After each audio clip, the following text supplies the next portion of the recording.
Hello world, hello beautiful people. Thanks to this kind person from the interweb, I enslaved myself to do this walk away remix breakdown. So here we go with bass 1. So you might know this.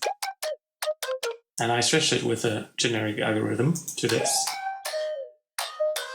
Because that was the initial idea, to have my drop revolve around the main melody of the original, but make it halftime. The fun starts when you add 5 instances of disperser or this free alternative and a fat rack, and then play around with the frequency knob.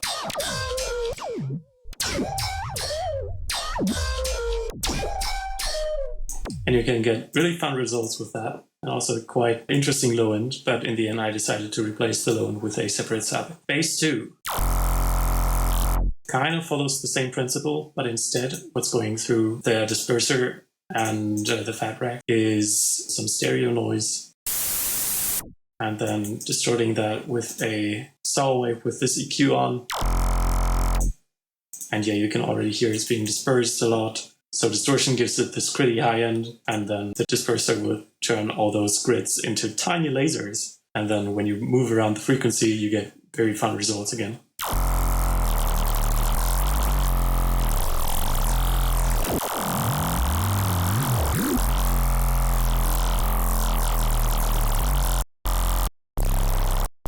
Ooh. And I picked a favorite part, and then with a filter, so just some mids and highs, and there's a separate sub, and queuing and fat racking those two together, you get this.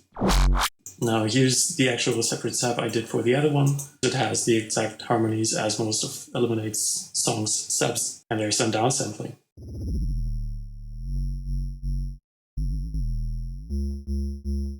Yeah, at this very moment at the beginning, I'm trying to recreate what's happening with the sub on the first sound. And now for the main drop. So remember this. I'm routing the sub into this square thing, which is a bit pre-shifted and has this kind of lasery filter going on. And then that is being distorted together with the sub from bass 1 and the sub from bass 2.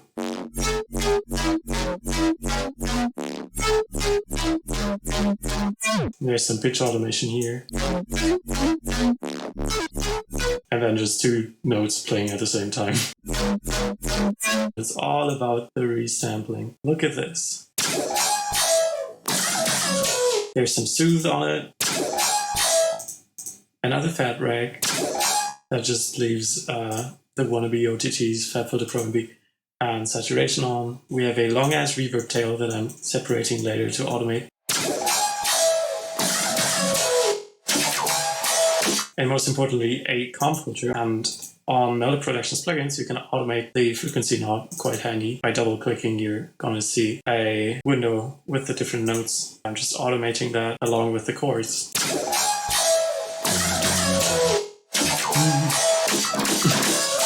And that together with the separate sub.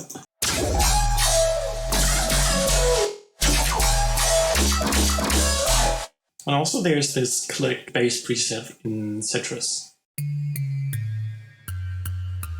So all together, sounds like this. So here we have a first version of our drop.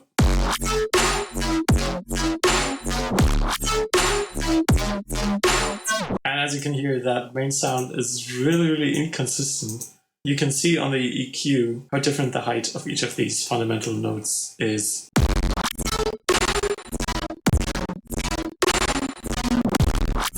That is because there's a lot of distortion going on and phasing issues, I guess. But you can always clean those up if you render it to audio and then automate the EQ, which is what I did on the next project, I think. Project loading time.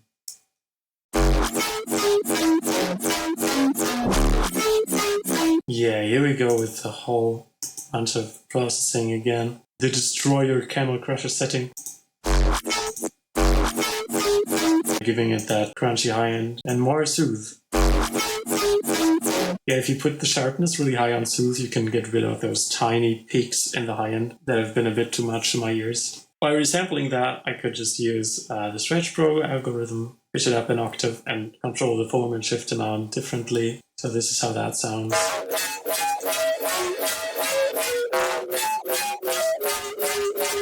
So we get more mixing on this main sound. Now we're starting to do some bus processing. They're all going through a bass bus with a sound quantizer on it.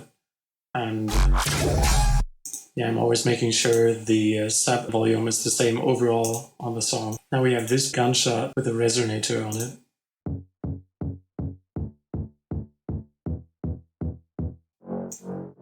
Brass backing there. In context. Sidechain. I multi-band sidechain. It's just important to shape the low end right around the kick drum. And yeah, then you have more control over what's happening in the mids and the highs. Usually you want to duck the mids a little bit more to have this room for the kick and this ducking feel in general. And then on the highs, you don't need to do it as much. You can get it in a bit earlier and clip it instead together with the kick.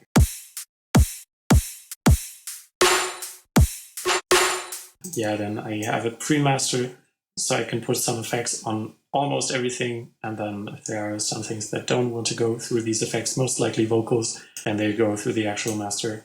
And in this case, there's this convolver with a bucket impulse response.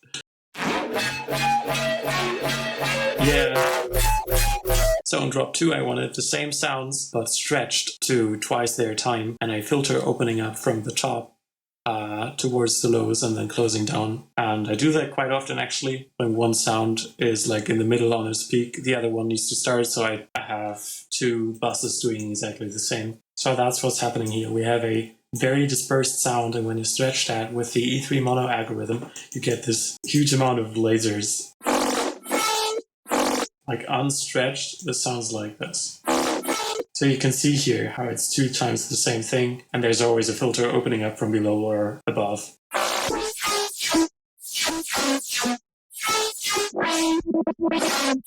And then that was resampled. It's like the 3rd or 4th layer of resampling here. I don't remember, but my laptop is not so good, so I need to do that, and then I can stretch things. And also another fat rack, and some soothe on the high end. And now finally we get to distort it together with the sub. The sub itself is, yeah, it's a sine wave. But yeah, the more you feed in from a sub into a main sound with some kind of effects, like lots of distortion through Camel Crusher.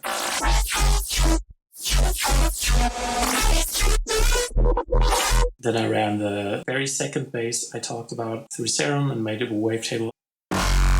And then with some EQ and pitch automation. And because we have some heavy saturation going on, so almost clipping, when I increase a certain band a lot, it shapes the sound more than it destroys it. This is going through the bass bus with multi-band compression too, but nothing too heavy. Now this is the moment I've been waiting for, because now on this bass we got a low-cut phaser, so I'm just using the mids and highs of it, and it's just the default Serum filter, and if you put the depth way down and automate the frequency knob, you can get results like this.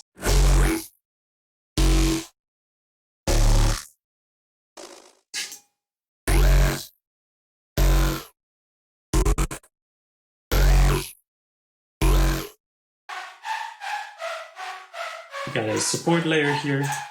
A kind of AU5 chaos method, and then I put one to the left and one to the right and modulated them differently so we get some nice stereo. And it's funny, the main snare from the first drop, it fits so well when you just pitch it up a tone.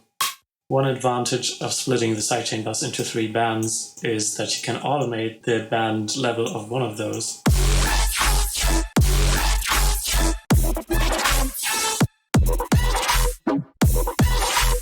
So here we have the same as before.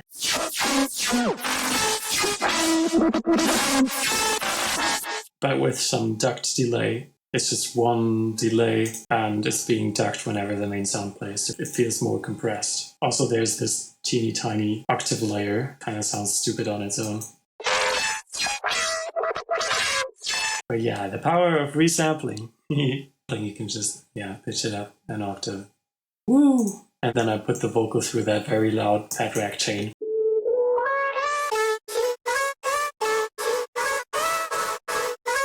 And together it sounds like this.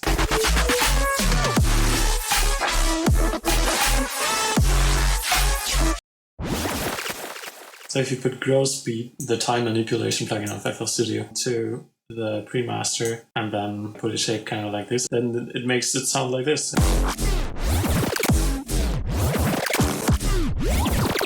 And that way I created a whole bunch of these glitchy fills for this part. So we got 3 of those playing at the same time. And there's a bit of a resonator on them and a comp filter and more distortion, more EQ, heck yeah, delay, ooh, everything. It's got everything, this guy, ooh. And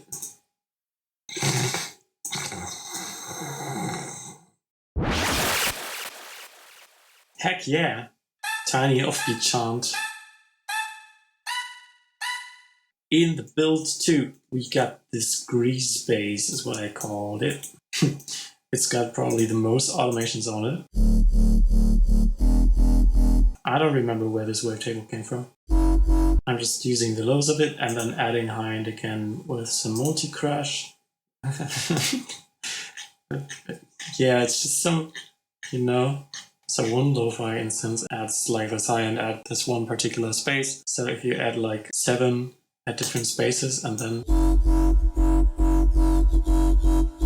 move it around, it's more interesting. Fat rack, nothing new. Weird EQ, nothing new. And harmonic changer.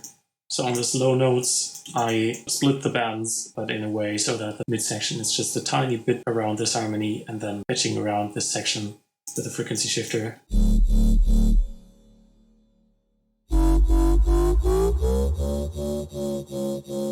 And then there's a frequency shifter on the whole thing, and I manually put in this automation. Okay, so be proud of me, it looks pretty. So because it is a frequency shifter, it mostly affects the lows, and that's why towards the end you get this woo, woo, woo. Also there's a little bit of fraturator, some special kilohertz distortion going on. Grow speed again with the shape kind of like this. Yeah, I think we got all the bases, so now I'm going to take a look at vocal processing together with you. So I'm going to switch the import stuff on one by one. We're out of time. So this is the raw recording, then denoised, declicked, and tuned manually with new tone. And then the first one is M auto pitch that I'm just using for a harsher tuning effect. Something's about to stay the same. Because I wanted it to be this kind of robotic and modern at some parts. We got some EQ, increasing the highs a lot to give it that breathiness. And then because like S and F is going to be way too loud, we need some de-essing. Out of time, there's nothing in your way, no fear.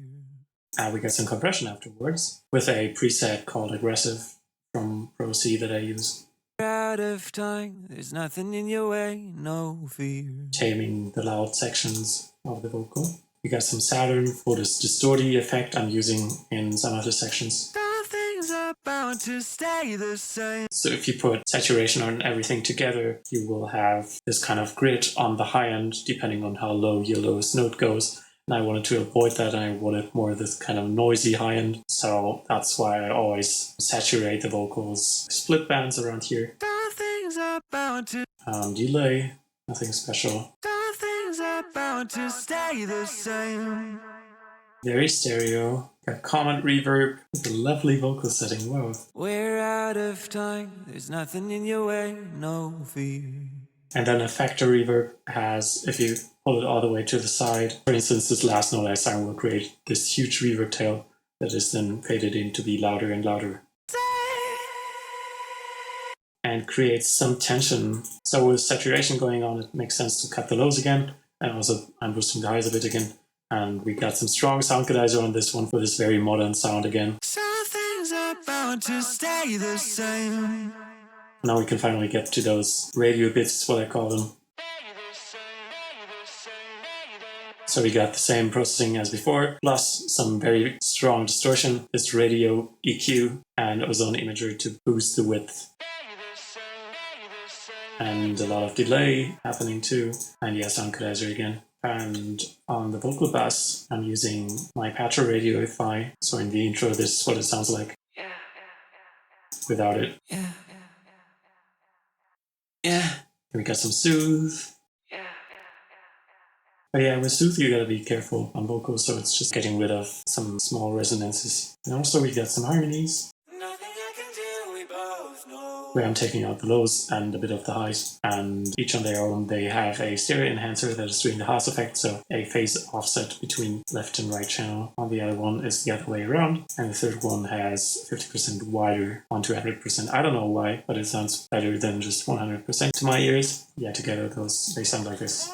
You're gonna go, so take another step and live your life.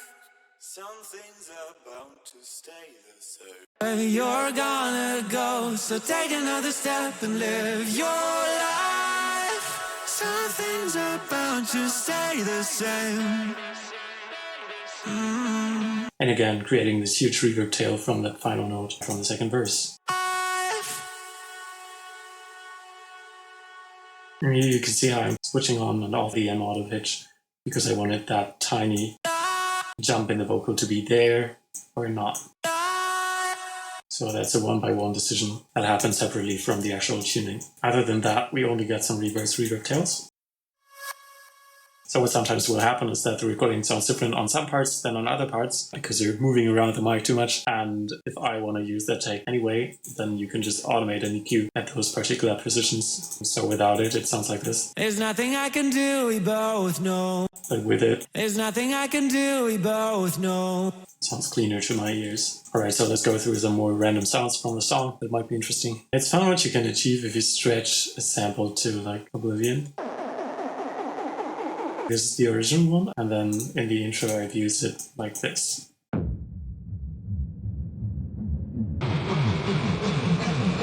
Got the whale sound. Got some granulizer.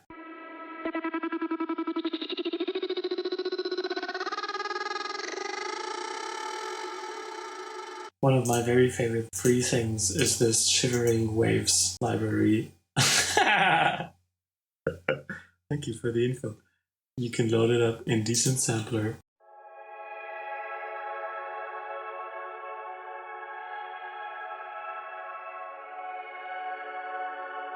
Right in the feels, man.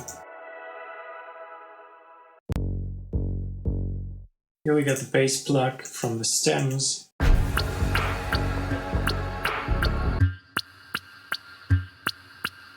So this tonal loop sample of mine was put through a lot of effects. There is some delay, some phaser going on, some reverb of course, a fat rack, and some disperser, more distortion, soothe, and EQ and reverb. Yeah, let's see how this sounds on this thing.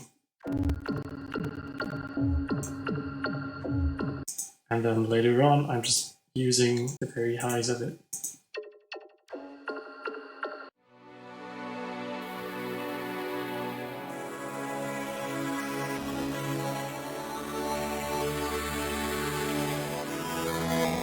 There's the original vocal, and towards the end it gets more weird and distorted and stuttery.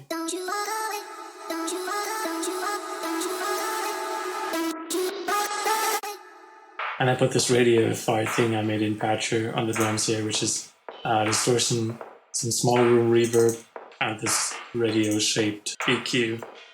And towards the ends I can open it up just by automating this knob. Tape stop. Fried rice, riser. Sneer. And oh my god, I used a downlifter as a riser. Oh. Look at this poor guy. He just wants to play a little pluck melody, and then I'm coming ahead with 5 instances of disperser and multi-band compression and camel crusher and tube amp and saturation and another multi-band compression. Yeah, I think that sounds right.